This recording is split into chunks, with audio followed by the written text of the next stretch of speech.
Welcome to Season 1 of Margin Talks by Finaloop, where we help explore the flow of money in e-commerce. Today I have my good friend, Bill D'Alessandro, on the show. Bill is the person I go to each time I'm at an inflection point in my e-commerce entrepreneurial journey, because he's done it all. Founded a brand, bought brands, sold brands, run multiple 7-figure and 8-figure brands, raised equity, raised debt. Today, he's the CEO of Natural Dog Company, a mid-8-figure dog supplements and grooming business. Bill, welcome to the show. Hey, I'm glad to be here, man. This is exciting. Super excited. We're going to start a little bit spicy. It's reported that there's been about $12 billion of capital that went into e-commerce aggregation within an 18-month period across late 20 to early 22. That's $667 million a month. Kind of wild. You were both early and public about your short thesis. Can you share why that is and why so many smart people got it wrong? Well, because I did it 3 years before them, and it's fucking hard. Am I allowed to swear on this show? Let's do it. Let's do it. Why not? Yeah, because it's hard. And so two reasons. So, for people listening at home, so I kind of got into e-commerce in 2010. By 2015, I realized that, e-commerce is going to be really big, and I could either I could probably make a lot of money being an agency and helping other people do e-commerce, or I could buy brands, roll them up and make my own brands big. I did the latter. So we built a portfolio of 8 brands at Elements Brands. And I call us, the first e-commerce aggregator. This is way before anybody even knew that word. This is way before Thrasio. And we focused on non-Amazon brands specifically, which turned out to be the right move, because in 2018 or so, when Thrasio raised all that money, we were looking at brands and we used to pay 2.5 to 4 times, and 4 would have been a full multiple. And all of these Amazon aggregators came in and they blew us out of the auction. And then also I was watching these businesses that were objectively awful businesses that I wouldn't have touched with a 10-foot pole get sold for 5x EBITDA. I would have told you anybody would have lost money buying that business, let alone someone who bought 50 of them in a year with no prior experience and let the founder walk all 50 times. I mean, this wasn't hard to see. It was hard to see if you'd never sold on Amazon before, or if you've never been in e-commerce, but it was really hard to see if you were like a ex-McKinsey, ex-Wall Street spreadsheet dude, because they were going, oh my gosh, this is the best spreadsheet I've ever seen. We're going to buy them at 4 or 5x. We're going to aggregate this big business and we're going to sell it at 10 to 15x. The multiple arbitrage is insane.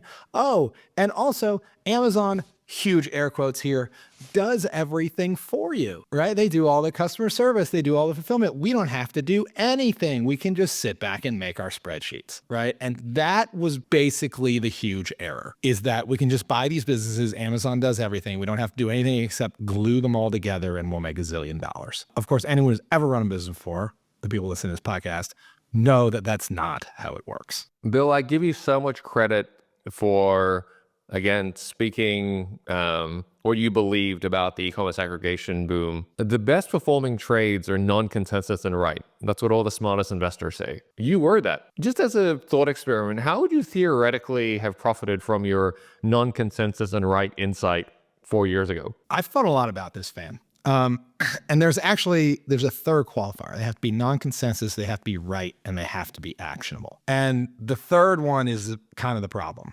because when all these companies are private, right? And so, they're raising oodles of money at preposterous valuations and they're never going to justify it, but there is no way to short those businesses, right? All you can do is stand back and watch as the investors have their capital incinerated. So there was really frustratingly, maddeningly, there was no way for me to action my non-consensus and right thesis. Now, that being said, some things that we did do that were still smart were we didn't chase price. We didn't bid against these people, right? We lost auction after auction after auction because we were price disciplined. We didn't go, convince ourselves maybe these things are worth 6 or 7 times EBITDA, or we didn't start buying businesses that didn't meet our quality bar in bad categories or whatever.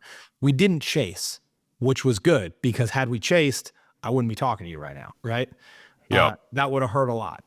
And then the other thing that I got kind of right, but could have been more right, was that, and other people did a great job of this, was that when people are drunk, serve them another drink. Sell them your business for a price that it is not worth. And this was a realization I did come to, but I came to it about a year late. So we ended up, yes, breaking up the Elements Brands portfolio. We had 8 brands in the portfolio. We sold 7 of them, not all, but many, to Amazon aggregators who paid pretty solid prices. We did not sell, if you're on YouTube watching, at the peak, but we did sell on the backside of the peak before the trough. So we did execute kind of the breakup of our business into the bubble, which was good for us. We did take advantage of it in that way, but there was no way to take advantage of to benefit from the capital incineration that happened of the Amazon aggregators. Yeah. So interesting.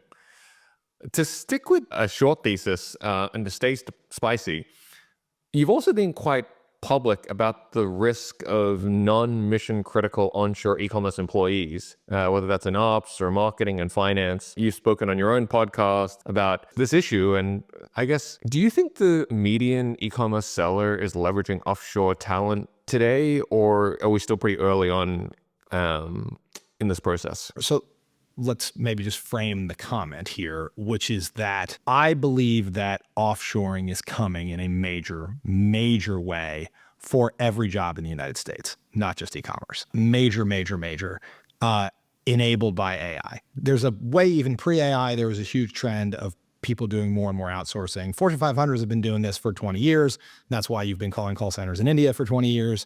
I mean, outsourcing was not just recently invented, but has recently accelerated a lot. First catalyst was COVID, which convinced employers that so many jobs could actually be done remotely that pre-COVID employers were convinced had to be done in the office. When the hand got forced in COVID, all the United States employees, I believe, won the battle and fantastically lost the war by convincing their employers, oh yes, my job can be done remotely from home in Florida.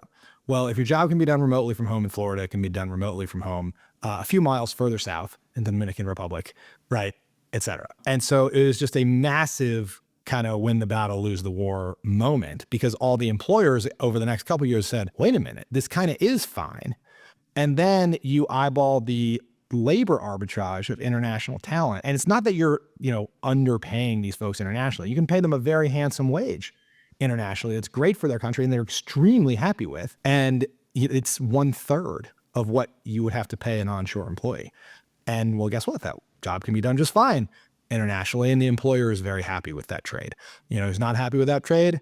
The remote work employee in Florida. You've built Elements Brands and now Natural Dog in Charlotte. Something I've been spending a lot of time thinking about is environment and ecosystem. And yes, on the one hand, we have this global workforce, but on the other, I'm curious, you've got a few Billies on your cap table. Do you think that if you were in New York or SF or LA, you would have raised 10x more money in the last 10 years? And do you think about that and how that may have impacted your outcomes? So yes, but not through the lens of location. So, I have also been public of saying that I think a better strategy for us, because the tactic we took was I wanted to own more. I want to preserve higher ownership. So we've raised less and we're quite picky. And, we didn't kind of blitz scale. I think and we did fine. So, don't cry for me. But I think a better strategy would have been to raise 10 times as much money. We raised $3 million. Very intentionally. I didn't go out for more. I wanted to raise $3 million. I raised $3 million. That was it. And we never raised again. I probably should have raised $30 million or $50 million and bought much bigger businesses that were 3, 4, 5 million in EBITDA, that if you double, you can create real value. There's more debt available for transactions of that size. And in every way, it's easier. It sounds like big businesses would be harder, but big businesses are way easier. But the reason I raised $3 million had nothing to do with me being in Charlotte, North Carolina. It had everything to do with that was what I was trying to do. I very much believe had I wanted to raise a lot more money, I probably could have in Charlotte. Would it have required a lot more airline miles? Yes, right, to fly to the centers of capital. But I think I could have raised more money in Charlotte. Now, is there a culture in Charlotte that shoved that money down my throat? No. Maybe I was in New York or SF looking at all my friends raising money for AI startups, to the earlier point, maybe I would have raised more money, but would that have been good? I don't know. You can overraise also. I do think ecosystem matters a lot. Ecosystem makes it easy. But if you are in, say, Charlotte, North Carolina, we also live in the most connected age we've ever lived in.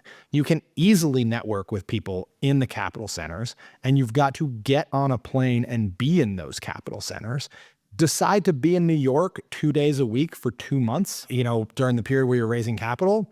And I think you can replicate a lot of the network effects. And as promised, to help us decode some e-commerce finance best practices, Jacob here from Finaloop. Bill here talks about raising money, specifically about raising equity. What are some of the forms of equity capital, like CLAs or SAFEs or direct equity, that you've seen with Finaloop clients? All right, so regarding equity raise and equity instruments, so first of all, I've said this in the past, and I'll say it again, the market's not in a great place. Raising debt or equity in late 2024, early 25 is obviously not the same as raising it in 2021 in a totally different place. So there's that challenge to put out front. Given that, we do see some of our customers that have been raising with various kinds of instruments, whether they are pure equity, generally will be preferred, or debt instruments, or a lot of times with earlier stage companies, like a hybrid kind of instrument, like a SAFE or like a CLA. And just kind of to reiterate points that have come up in the past, SAFEs and CLAs are generally much easier. So we see a lot of times earlier businesses that don't want to spend a lot on legal, and we'll kind of just get that churned out. They're not as simple as they seem. And there will be certain negotiations regarding the cap, etc., drop date. There are few points that generally will come up when you're negotiating a SAFE or a CLA, but it's less of a negotiation. You don't have to get your attorneys to have an entire SPA drawn out. And a lot of times it will not come hand in hand with your investors getting a board seat or whatever, which is an advantage or disadvantage, as opposed to sometimes I've seen maybe slightly later stage. It's not entirely true, not across the board, of our customers who have been raising equity rounds, which again is generally with preferred equity, which in some ways it's kind of like a debt, but again, it depends on the specific terms and all, but those would be much more costly. And if you're trying to get a fast round done, usually you'd go down the SAFE and CLA route. Obviously, both, as I've said in the past, have advantages and disadvantages, but we've kind of been seeing a mix of everything in the current market. At the top of the show, you mentioned that there is this conception that e-commerce is you sit back and you let the system do the work for you. Maybe we'll get there one day. It's certainly not where it has been the last 10 years and not where it is today. I know that one of your on-ramps into e-commerce was the 4-hour work week.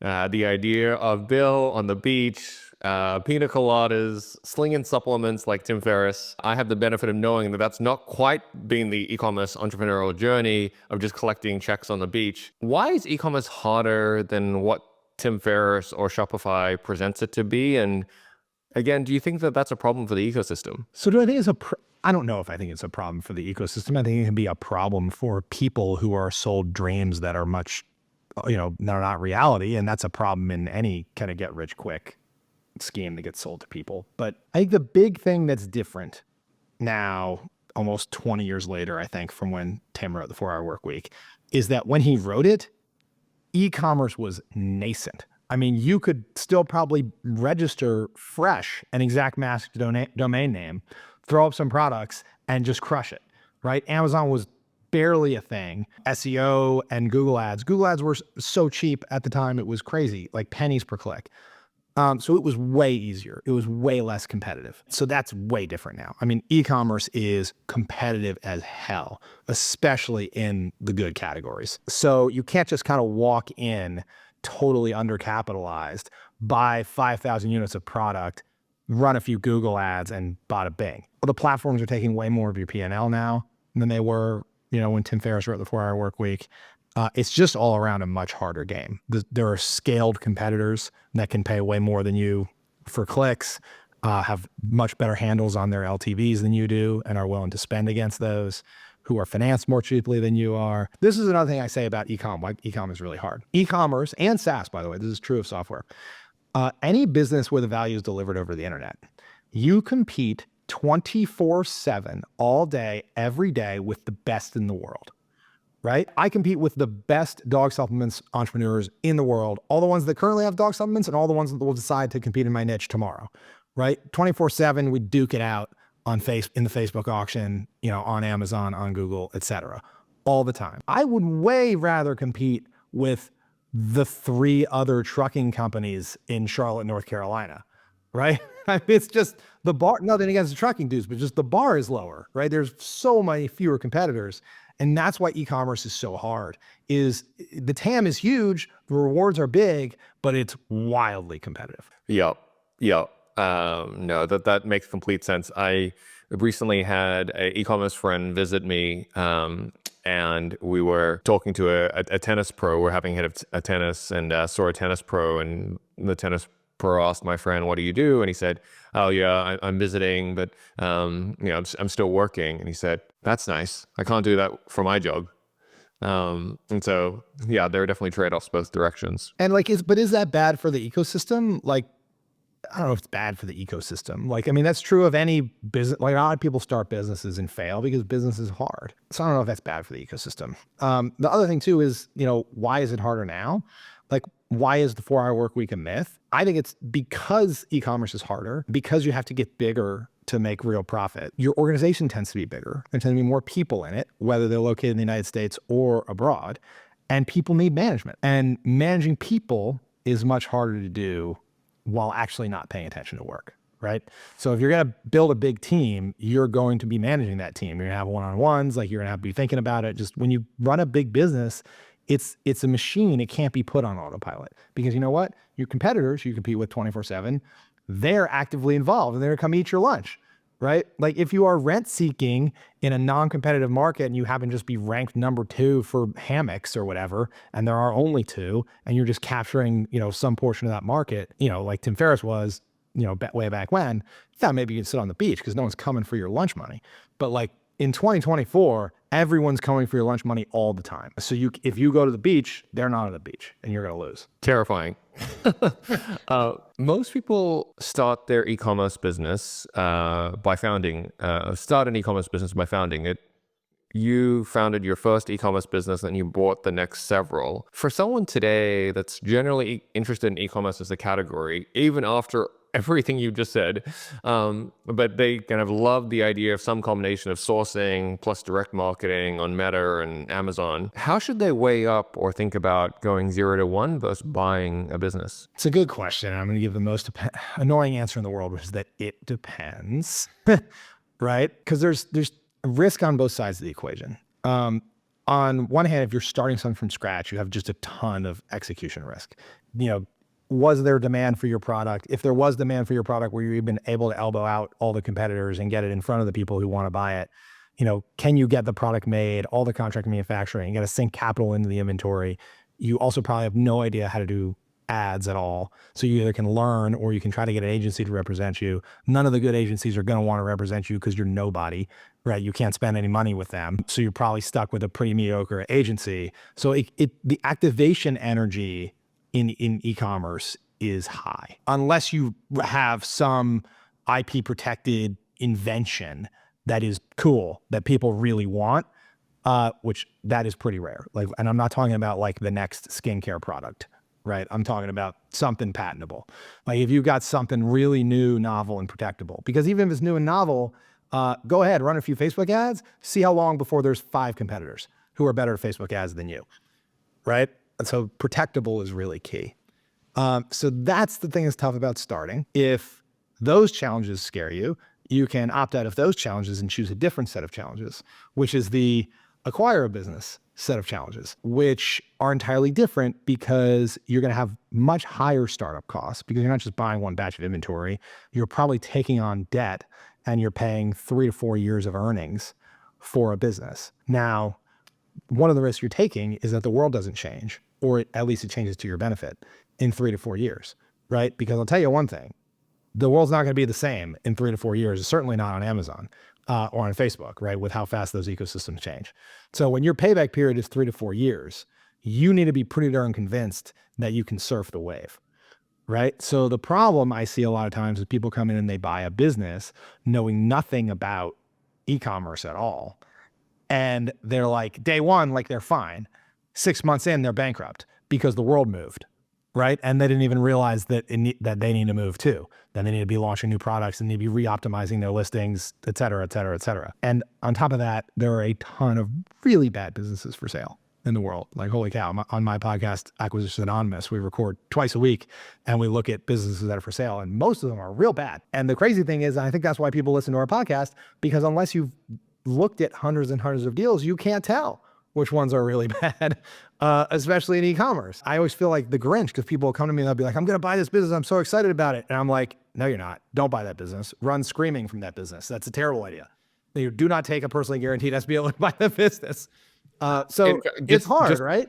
To pause you there, Bill, as a quick segue, I think you actually said that to me exactly. The first e-commerce business I looked at buying, which would have been 5 or 6 years ago now, I sent it to you and you said, do not buy this business. You gave me a bunch of reasons. I gave some pithy kind of responses back and you said, look, it's your money that you're setting on fire, so do whatever you want. And did you buy it? We did not. Good. And what, in retrospect, was I right now knowing a lot more about e-commerce as you do? Definitely. The person owned, it was a content to commerce. They owned the media property and then started a commerce site as a spin out of that. But yes, we were completely reliant on the media business that he was still going to own. Oh yeah. Yeah. Okay. I remember that. Yeah. It's hard. It's like, which set of challenges? Like, if you step into a business, you're going to put a lot of capital up. That capital is going to be at risk. You're stepping into existing revenue, existing systems, right? Existing customers, which is positive. And you're betting that you can, surf with the world, especially in e-commerce as the world changes fast. If you fail, you're going to lose all that upfront money, right? But the odds are lower that you fail. In startup land, start your own, you're kind of betting that you can crack into the market. I think failure rate is higher. Cost of failure is lower because you're just out, the cost of your inventory. With all of this knowledge that you've been able to gain over the last 10 to 15 years, I want to talk a little bit about kind of e-commerce finance. We didn't get into e-commerce to be finance experts, but we've had to learn it to run good e-commerce businesses. It's so hard that you will even take select brands in an advisory capacity to help them clean up the messes that they're in. What are some of your biggest e-commerce finance learnings? Yeah. So I find the framing of the question so funny, right? Like, we didn't get into e-commerce to be finance experts, right? But that implies, let me rephrase the question. We didn't get into business to be business experts. Does that sound ridiculous? That sounds ridiculous, right? Nobody would ever say that. But people are convinced that e-commerce somehow is not a business, right? Like, all businesses have accounting, all businesses have working capital, all businesses, have cash management and forecasting and budgeting and, all of this stuff. So to get into business and not think you have to become an expert at business is bananas, right? And yet that's the default, right? Like, most people start businesses because they're into the product, right? Or they're into the industry, or they love running Facebook ads or whatever it is. But packaged with that is business, right? And then they think that for some reason, just because they can design really awesome athleisure clothes, that they don't have to understand business. If that's the case, go be a product designer at Lululemon, right? But you started a business, and it means you need to speak business, and accounting is the language of business. So as far as kind of the biggest goofs that I see, and so, by the way, you mentioned I take people on for consulting, and a lot of times it's me just teaching them to speak the language of business. A lot of times people just come to me and they go, I didn't realize that I needed to know accounting. Like, what's an income statement? Like, how do I do forecasting? Like, why am I always out of money? I'm showing bottom line profit on the P&L, but my bank account balance is going down. Why? Something must be broken with my integration. And I'm like, no, nothing's broken with the integration. You have a working capital problem. Like, do you see your inventory balance, right? Or your AR balance? Like, that's where all your cash is.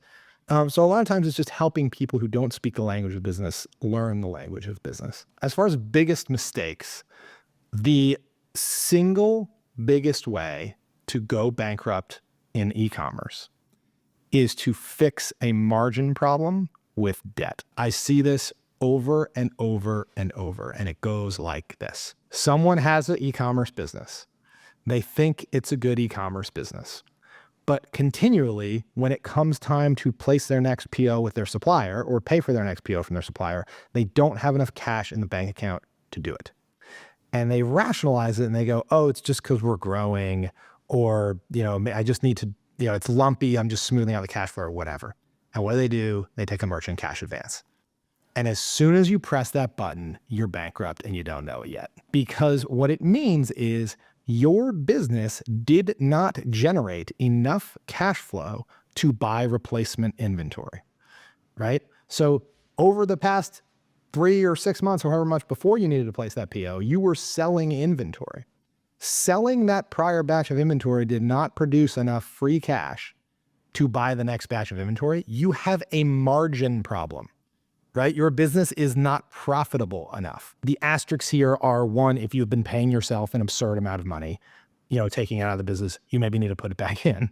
The other asterisk is if you are growing faster than 25% year over year, I can believe that your working capital is growing so fast that you can be profitable on the bottom line and have it all tied up in inventory. The problem is, if you are not growing 25% year over year and you press that merchant cash advance button, I would guarantee you're bankrupt inside a year. I don't think people appreciate how important that message is. I just want everyone who listens to this to kind of listen to that last 3 minutes 3 times, because I totally agree with you. And again, something that is not talked about often. Now, to go and solve that margin problem is very, very hard to do, but yeah, you're totally right. Because your business already wasn't profitable enough to generate cash to replace inventory. And now you've added debt payments on top of that, not profitable enough. So what happens when you need to buy inventory again? You have an even bigger cash shortfall.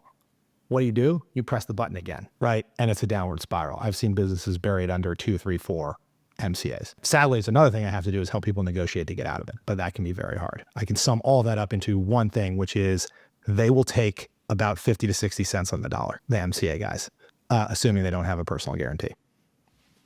That's a whole rabbit hole for another podcast. Jacob, Bill here talks about MCAs, and he's been quite passionate about them, and specifically how brands can be buried under them. MCAs, or merchant cash advances, the math isn't always easy to understand. Can you explain to us what an MCA is and the math behind them? Yes. So regarding MCAs, first of all, MCA is an abbreviation for a merchant cash advance.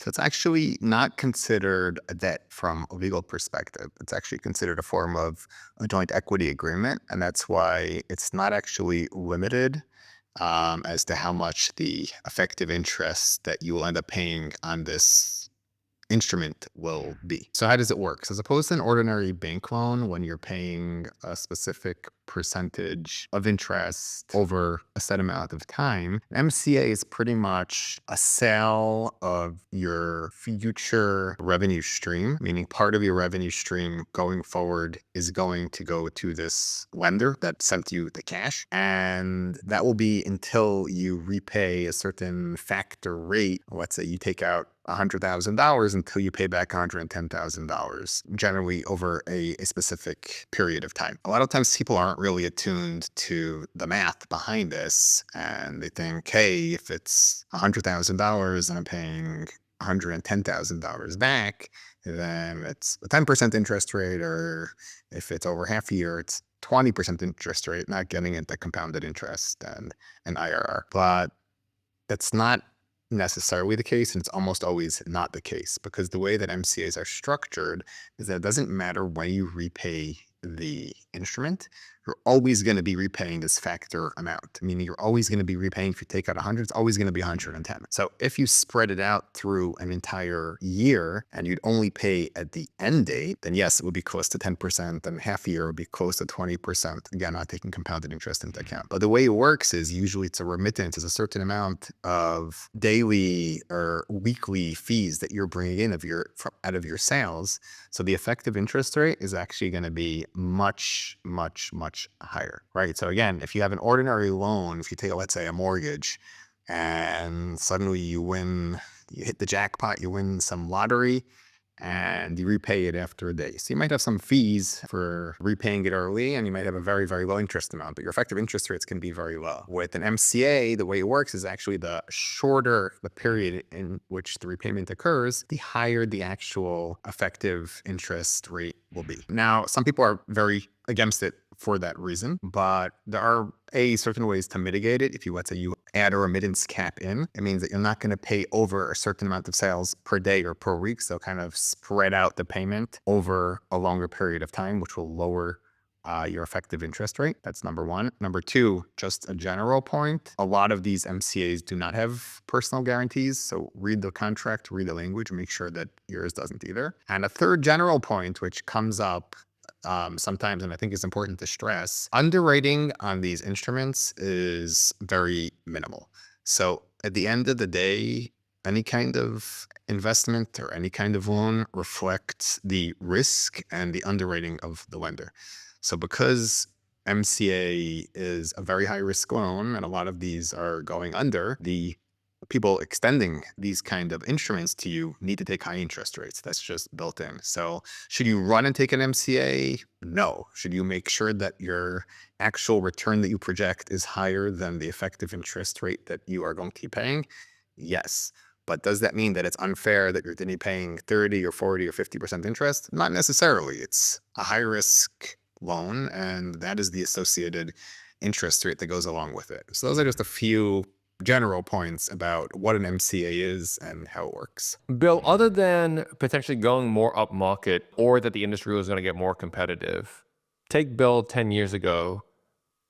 What advice are you giving him? Go bigger. I mean, I know it's just the most obvious thing was to buy bigger businesses. I mean, when the industry was so nascent, multiples were still depressed. Go bigger was a huge one. One of the other things we should have done was outsourced our operations sooner. We ran in-house fulfillment and even some manufacturing for a while. It saved our butts during COVID because we weren't relying on 3PLs and co-mans.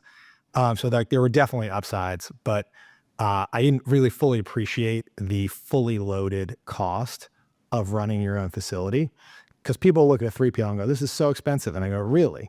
Like, have you looked at your rent, your utilities, all your employees, the benefits of your employees, the management layer of your employees, the HR person you need to manage the 20 pick pack shippers because they cause nightmares all the time. All of this stuff, the insurance on your building. I mean, like, the loaded cost of this is so much more than you think it is. The breaking point for me was when one of the employees or temps in our fulfillment took a dump on the floor of the bathroom. And that doesn't show up in the P&L. So I think I should have made that move sooner. Yeah. Yes. Brain damage to an operator is not visible in financial statements. Yeah. And all the stuff, all the time you spend figuring out how to ship orders is time you don't spend growing the business, which is a major trap I've fallen into. In my past, right? You spend so much time just trying to keep all the balls in the air, you're not growing the business. And the founder generally has magic for growing the business that you can't hire until you're paying $300,000 plus a year. It's so hard to hire founder level growth magic that is where founders should spend all their time. Bill, we'll end on a rosier note, which is, what's something, this wouldn't be a consumer products show without asking, what's something that's been in your cart either kind of around these holidays that you've been, keeping an eye on, that whether you want to buy yourself? Well, what are you kind of excited about in consumer products land for Bill?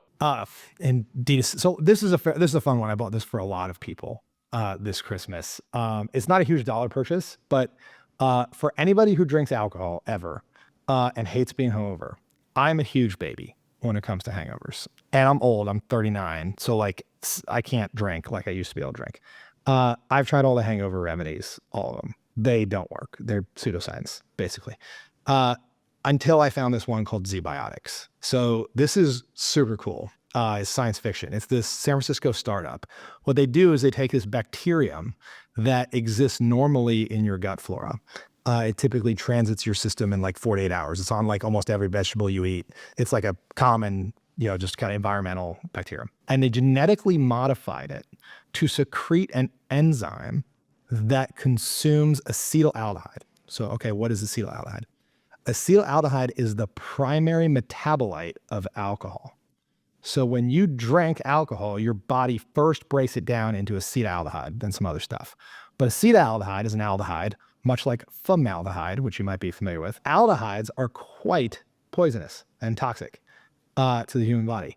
So you could rename a hangover as acetaldehyde poisoning plus dehydration.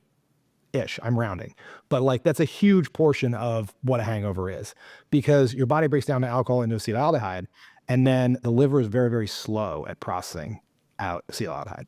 So that is a huge portion of your hangover. So this stuff called zbiotics, you take it and the bacteria colonizes your gut and it releases the enzyme that eats the acetaldehyde before it gets into your bloodstream, and it dramatically improves your hangovers because you're not acetaldehyde poisoned the following day. It's kind of expensive. It's like $10 a shot, but like the way I think about it, and you only need one per night of drinking, I view it as like one more cocktail and like you get your next morning back.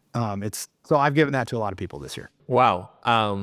So earlier when you mentioned that you need to have actual IP to have an edge, this is an example of That's that. an example. They have, I mean, it's all patented 8 ways to Sunday, right? And by the way, I have no interest in zbiotics at all. I just Not think yet. it's freaking awesome. And I would love to be an investor in zbiotics, but I'm not. I'm just a very happy customer. Yeah, amazing. Bill, thanks so much for all the insights. I think like I said, knowledge bombs per minute of the show is going to be very, very high. For folks that want to double click to find you, your podcast, your finance consulting, where can they look? All right, speed pitch. Here we go. If you want to chat, find me on X, aka Twitter, at BillDA. I'm on there all the time. Tweet me. I will see it. I'll reply to you. I love to meet people on X. If you want to listen to my podcast, you want to listen to me run my mouth more, it's called Acquisitions Anonymous. We publish twice a week. It's co-hosted with Michael Girdley, Mill Snell, and Heather Anderson. All we do is we talk about businesses that are for sale. We've done a ton of e-commerce businesses. So you can go on acquanon.com, our website, and you can actually filter it and just listen to only econ deals. I mean, we've probably done like 50 plus econ deals. You can hear me talk about why this one sucks, why this one's great, etc. Or you just type it in your podcast player and find it. Finally, if you would like to do one-on-one with me, you can go to billda.com/consulting and drop me a line and we can chat about it. Maybe I can help you with your business. Bill, this is a blast. Always so great to catch up, and can't wait till next time. Thanks, man. Appreciate you having me, man. This was great. Thanks for listening to Margin Talks by Finaloop. Don't forget to like and subscribe on the channel you're listening to. If you have any questions or feedback, feel free to email me, fan@thehedgehogcompany.com. And if you'd like to see what Finaloop can do for your e-commerce business, please visit finaloop.com. We'll see you on the next one.